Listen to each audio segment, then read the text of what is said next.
This video is not how to make money in college, but this video is how to save your money in college. These are either things that I have personally implemented or things that I've learned from others that I would highly recommend you implement as a college student who is trying to save their funds and limit their expenses. First of all, I would obviously recommend having a budget. It's super important. This is the app that I use. It's called Every Dollar. There's a free version. So again, limiting expenses starts off with this app of limiting your subscriptions. So just use the free version of this app if you're a college student, because you probably do not really need the paid version while you're in college. So it might be more helpful to have the paid version, but if you can live with the free version, which I've lived with all four of my, all while in college and before college, then just stick with the free version. So it starts with, of course, having a budget is going to help you with all of these way better. And when you have a budget, you can stick to your budget better. So with the foundation of having a budget and starting a budget, that's kind of the ground zero where you just start, and it seems really confusing, but Every Dollar takes care of it because it tries to make sure that you track every dollar that you have in your income. Even if you don't have an income, you can put what you what you paid out. I don't know. That kind of sounds right, kind of doesn't, I don't know. But whatever you spent, you can also track that. So don't worry about having to have an income, because I know I had some semesters where I didn't have an income, but I would still track what I spent.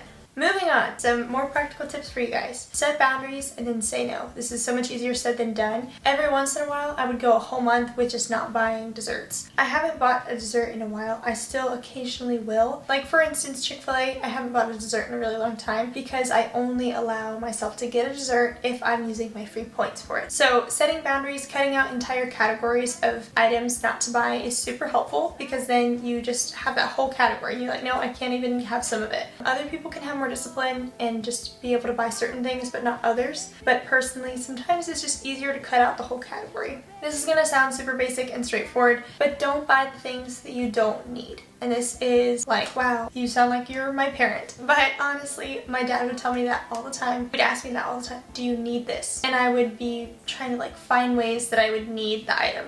So be honest with yourself. If you're asking yourself, how can I need this item? Then you probably don't need the item. You probably just need to say no. The next point is to have a spending time boundary. I don't know what to call it, but basically you have to think about something for at least a week or at least 2 weeks before you buy it or something like that. With Amazon, this is super helpful because online shopping, you can just instantly click and buy it and it can be shipped to your door within the 2 days. So sometimes you need to give it 2 days to think about it before you choose to buy it, or even 2 weeks to think about it to see if you're really honestly wanting that item and going to use it and things like that. Next question, ask yourself, are you going to use it? Where are you going to use it, and why do you need it today? Those are all questions that are really helpful for just deciding if you should buy something or not. And it's going to help you be more intentional with your purchases, more mindful with your purchases, and over time you're not going to spend as much money because you are saving your money instead of spending it. Now for things that you just don't need to buy when you're in college, at least what I found I didn't need to buy. So coffee out. And I know this is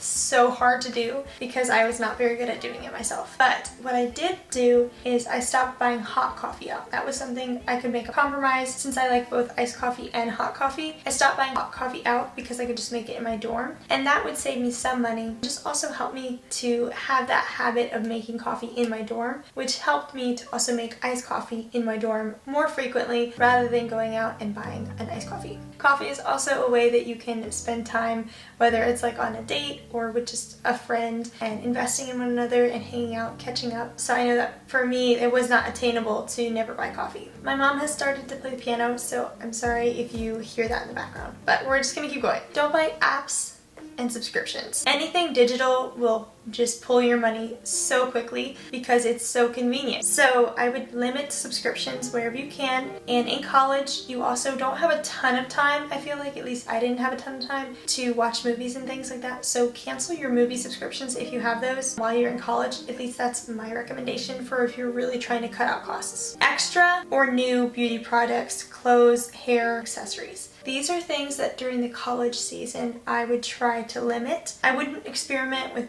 new products in any kind of way while I was in college. I would sometimes over breaks, but buying extras, that was something that I had to say no to. Souvenirs. Just try to avoid, just get free souvenirs. Of course, every once in a while there's that like really cool place that you visited. If you are going to buy souvenirs, I would encourage you to buy practical souvenirs rather than just like a random little trinket. Buy like a really cheap postcard, or you could just pick up a flower and like dry out a flower from that place. There's a lot of ways to get around things like that. So anything that just collects dust, I would encourage you to cut out of your budget. You don't have room for a ton of stuff, so just don't buy extras. Things not already in the budget. This is why I started with having a budget, and this, I wouldn't always follow that. I would just sometimes add a budget line and then pay for it, but it should be like a roadblock to buying an item if it's not in the budget. Next, grocery store hunger items. This means going to the grocery store when you were hungry and you just bought something because you were hungry. One way I could do this was to bring a snack item wherever I went, but then also just not to go to the store when I was hungry. Next up,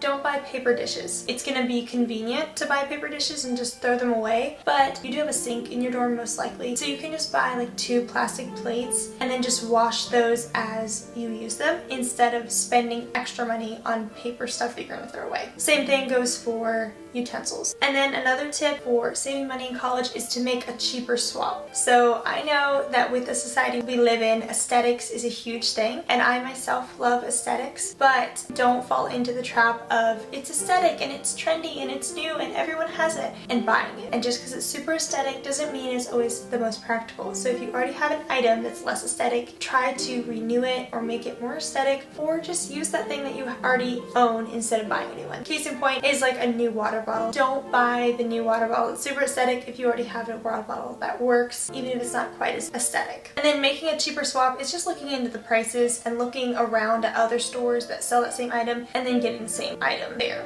for cheaper. Ultimately, if your goal is to save money, then that little extra time is gonna save you that money long term. Don't pay for nails out. Sometimes you can just set goals of like not paying for more than 1 meal a day, or eating at dining common for blank number of meals instead of eating out. Things like that. It looks different for everyone's meal plan and lifestyle, things like that, whether you're in your college or no. Just make goals that are unique to you about buying things and not buying things. And lastly, I would recommend doing a low buy or a no buy, to where items that you typically buy, you limit it down to like very minimalistic, extreme minimalist. So like the bare minimum necessities is all that you buy. You would do a low buy or a no buy for like a month or a specific block of time. So like a week or a month. I highly recommend doing this. I like to do this especially at the beginning of the year or the beginning of a new semester, even sometimes middle of a semester. So that's everything I had for the easiest ways to save money in college. I hope that you guys enjoyed it. If you did, give it a like down below. Check out one of these 2 videos to enjoy my college life, and I'll see you there.